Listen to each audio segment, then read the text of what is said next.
భారత రాజ్యాంగం దేశ పౌరులకు కొన్ని ప్రాథమిక హక్కులు కల్పించిందని, వాటిని ప్రజలకు అందించడంలో ప్రభుత్వ శాఖలు వివక్ష ధోరణి చూపుతున్నాయని ఫిర్యాదుల నేపథ్యంలో ఆ హక్కులు పొందేలా జాతీయ మానవ హక్కుల కమిషన్ కృషి చేస్తోందని ఎన్హెచ్ఆర్సీ సభ్యురాలు విజయభారతి సయాని తెలిపారు. స్థానిక ఆర్&బి అతిథి గృహంలో సంబంధిత శాఖల అధికారులతో జాతీయ మానవ హక్కుల కమిషన్ సభ్యురాలు విజయభారతి సయాని సమావేశం నిర్వహించారు. అంతకుముందు జిల్లా అధికారులు ఆమెను మర్యాదపూర్వకంగా కలిశారు. ఆమె మాట్లాడుతూ ప్రజల విషయంలో మానవ హక్కుల ఉల్లంఘన జరిగితే కమిషన్కు ఫిర్యాదు చేస్తే చట్టపరంగా కఠిన చర్యలు తీసుకుంటామని తెలిపారు. ప్రజలకు ప్రభుత్వ పరంగా అందించాల్సిన సేవల విషయంలో కూడా కమిషన్కు సంప్రదించవచ్చునని అన్నారు. ఇప్పటి వరకు 39 గిరిజన వసతి గృహాలు, ఎస్టీ కాలనీలు, పాఠశాలలు, తహసీల్దార్ కార్యాలయాల్లో ఆకస్మిక తనిఖీలు నిర్వహించామన్నారు. జిల్లా మహిళా శిశు సంక్షేమ అధికారి కె విజయకుమారి, జిల్లా గిరిజన సంక్షేమ అధికారి KN Jyoti, hostel welfare officer Shri Srinivas తదితరులు ఈ కార్యక్రమంలో పాల్గొన్నారు. మన భారతదేశ పౌరులందరికీ కూడాను మన రాజ్యాంగం కొన్ని హక్కుల్ని ప్రసాదించింది. వాటిని మనం ప్రాథమిక హక్కులు అంటాం. ఈ ప్రాథమిక హక్కుల మాధ్యమంగా ప్రతి వ్యక్తి స్వేచ్ఛాయుతంగా జీవించడం, డిగ్నిటీతో అంటే గౌరవయుతంగా బ్రతకడము, దానికి ఉన్న లిబర్టీ, స్వేచ్ఛతో సమానత్వంతో డిగ్నిటీతో బ్రతకాలని చెప్పేసి ఆ హక్కు మనకుంది.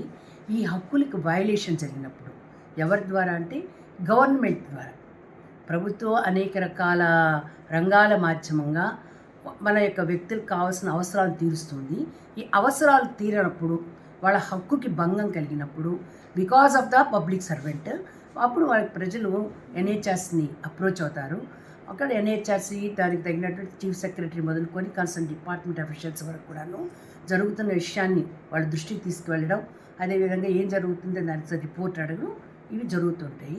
అంతేకాకుండా ఎన్హెచ్ఆర్సీ నుంచి జరిగేటువంటి అనేక రకాలైన ప్రజలకు జరిగేటువంటి ఆపదలు, వీటిని వెంటనే సుమోటోగా స్వీకరించి వాటి మీద కూడా మేము కేసెస్ ఫైల్ చేయడం జరుగుతుంది. ఎన్హెచ్ఆర్సీలో బాధ్యత తీసుకున్న తర్వాత దాదాపు 39 ట్రైబల్ హాస్టల్స్కి వెళ్ళాము. చాలా ఎస్సీ కాలనీస్కి వెళ్ళడం జరిగింది. ఎస్టీ ప్రజల్ని కలవడం జరిగింది. అదేవిధంగా అనేక schools, hospitals, police stations, PDS centres, ఇవన్నీ ఎంఆర్ఓ ఆఫీసెస్, వీటన్ని చెప్పకుండా వెళ్ళినప్పుడు అక్కడ యాక్చువల్గా ఏం జరుగుతుంది, అక్కడ ప్రజల బాధలు వినడం, అక్కడి నుంచి వాళ్ళ దగ్గర నుంచి కంప్లైంట్స్ తీసుకోవడము, వాటిని ఎన్హెచ్ఆర్సీ మాధ్యమంగా పరిష్కరించేటువంటి పని చేస్తూ ఉన్నాము. ఇలా నేను చేరిన ఈ 1 ఇయర్లో నాకు చాలా గొప్ప అనుభవాలు ఎదురయ్యాయి. అనేక మంది పెన్షన్స్ అందక, వాళ్ళకి పెన్షన్ వాళ్ళ రైట్, ఆ పెన్షన్ అందక బాధపడుతున్న వాళ్ళు రావడం, వెంటనే వాళ్ళకి పెన్షన్ అందడము, కోవిడ్ పీరియడ్లో అనేక మంది భోజనం తయారు చేసి అందించడం జరిగింది. అంటే వాళ్ళు కూడా ఒక టెండర్ పాడుకొని తీసుకున్నారు గవర్నమెంట్ ద్వారా. వాళ్ళకి డబ్బులు అందకపోతే వెంటనే ఇప్పించడం జరిగింది. అదేవిధంగా అనేక స్కూల్స్లో వాళ్ళకి లేని వసతుల్ని కల్పించడం జరిగింది. ఎక్కడెక్కడైతే మహిళల యొక్క గౌరవానికి భంగం కలుగుతుందో ఆ విషయాలు వెంటనే కేసెస్ స్వీకరించడము, దాని విషయంలో ఇన్వాల్వ్ మాట్లాడటము, కన్సర్న్ అధికారులకి ఒక గైడెన్స్ ఇవ్వడము, ఇలాంటివన్నీ కూడా జరుగుతున్నాయి.